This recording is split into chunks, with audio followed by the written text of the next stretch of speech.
आप सभी को राधे राधे। आज है 24 दिसंबर और 24 दिसंबर 2022 के नेशनल और इंटरनेशनल करंट अफेयर इस वीडियो में हम पढ़ने वाले हैं। आइए सेशन की शुरुआत करते हैं। और अगर आपको इस लेक्चर का पीडीएफ चाहिए तो आप लोग मेरे Telegram channel star IQ education को ज़रूर ज्वाइन कर लेना। प्यारे दोस्तों, कल आपसे एक सवाल किया था, उसका सही जवाब क्या होगा कि हाल ही में प्रो कबड्डी लीग का खिताब अपने नाम किसने किया है। तो इस सवाल का सही आंसर था जयपुर पिंक पैंथर्स। आज का पहला क्वेश्चन, हाल ही में यूट्यूब ने भारत की जीडीपी में कितने करोड़ का योगदान दिया है। नो डाउट, इस बात में कोई शंका नहीं है कि यूट्यूब जो है ना, इन्होंने भारत की जीडीपी में बहुत बड़ा योगदान या बहुत बड़ा कंट्रीब्यूशन दिया है। और ये कितना दिया है? 10,000 करोड़ रुपए का जो है ना, ये योगदान दिया है यूट्यूब ने सकल घरेलू उत्पाद के अंदर। योगदान देने के साथ साथ 7.5 लाख पूर्णकालीन समकक्ष रोजगार को भी पैदा किया है। ऑक्सफोर्ड इकोनॉमिक के विश्लेषण के आधारित जो है ना, यूट्यूब प्रभाव रिपोर्ट में कहा गया कि भारत में 450 से ज़्यादा यूट्यूब चैनल के 10 लाख से ज़्यादा जो है ना ग्राहक हैं और भारत में 1 लाख रुपए से अधिक का सालाना राजस्व जो है ना वो कमा रहे हैं। और इसके अलावा जो है ना संख्या सालाना लगभग 2021 में 60% थी। 2021 में 60% से ज़्यादा जो है ना ये बढ़ गई है। हालांकि कोविड के बाद में ही थोड़ी सी तेज़ी आई है इस चीज़ में। भारतीय अर्थव्यवस्था में लगभग 750 ठीक है ना से ज़्यादा पूर्णकालीन नौकरियों का भी समर्थन इन्होंने किया है अपने आप में। यूट्यूब ने भी घोषणा की है कि हिंदी है, मराठी है, तमिल है, तेलुगु है, कन्नड़ है, गुजराती है, बंगाली है, अंग्रेजी है, इसमें 100 से ज़्यादा जो है ना चिकित्सक स्थितियों को कवर देने वाले विश्वसनीय सामग्री बनाने और बढ़ाने के लिए नारायण, मणिपाल, मेदांता और शाल्बी सहित और स्वास्थ्य संस्थानों काम करने के लिए विस्तार करेगा, इनके साथ टाई अप करेगा ये। ठीक है। हाल ही में किससे शीर्ष ग्रीन बिल्डिंग अवार्ड मिला है? सुपर इंपॉर्टेंट करंट अफेयर है। हाल ही में शीर्ष ग्रीन बिल्डिंग अवार्ड अभी हाल ही में टॉप ग्रीन बिल्डिंग अवार्ड मिला है उडई के हेडक्वार्टर को। ऑप्शन नंबर ए जो है इस सवाल का बिल्कुल ठीक है। भारतीय विशिष्ट पहचान प्राधिकरण इसका हेडक्वार्टर है। इसी को जो है ना वो टॉप ग्रीन बिल्डिंग का अवार्ड दिया गया है हाल ही के अंदर। ग्रीन बिल्डिंग के लिए रेटिंग की प्रणाली होती है एक प्रकार की, जिसके अंदर यूं कहिएगा आप लोग की जो बिजली है ना वो रिसाइकलिंग वाली है। जितने भी प्रोडक्ट यूज़ किए जाते हैं वो रिसाइकलिंग प्रोडक्ट ही यूज़ किए जाते हैं।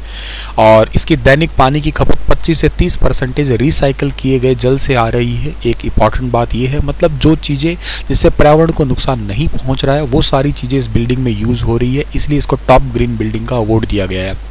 2021 में जो है ना इस भवन को उप विजेता घोषित किया गया था, लेकिन अब जो है ना ये टॉप नंबर पे आई है। काफ़ी इंपॉर्टेंट बात है जो आपको याद रखना है ये भी।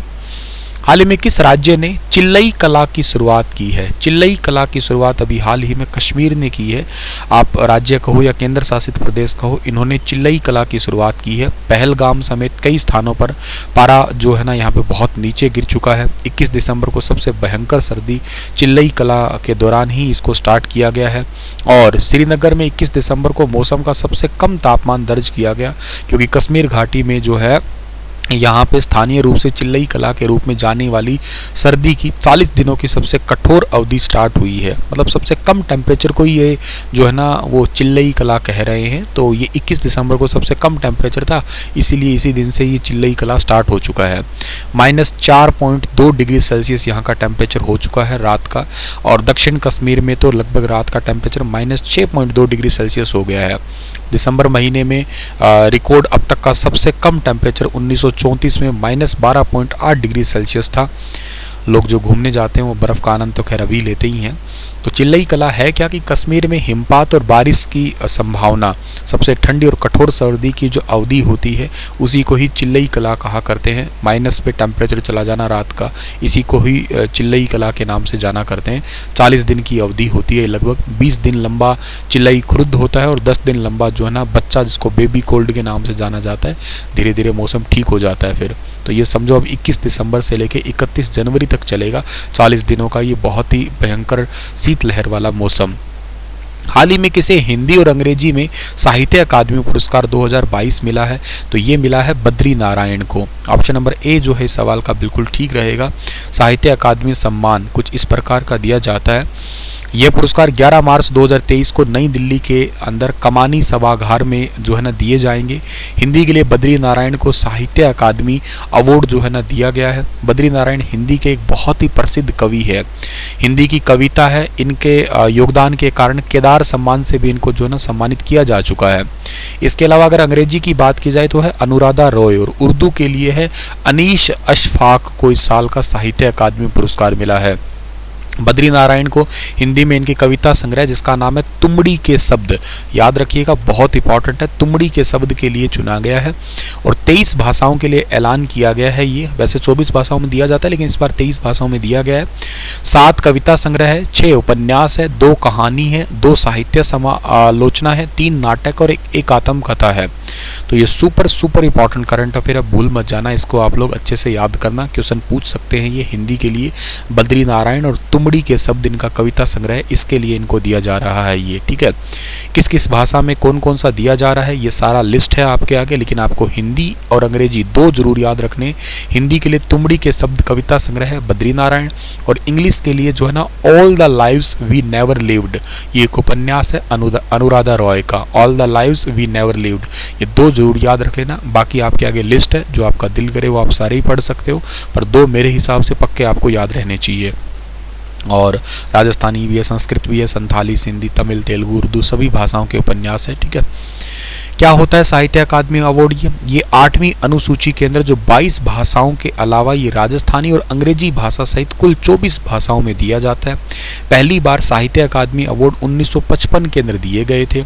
ये आपका इन भाषाओं के टॉप एंड अवार्ड होते हैं ये। इसमें 1 लाख रुपए नगद राशि और एक ताम्र पत्र दिया जाता है।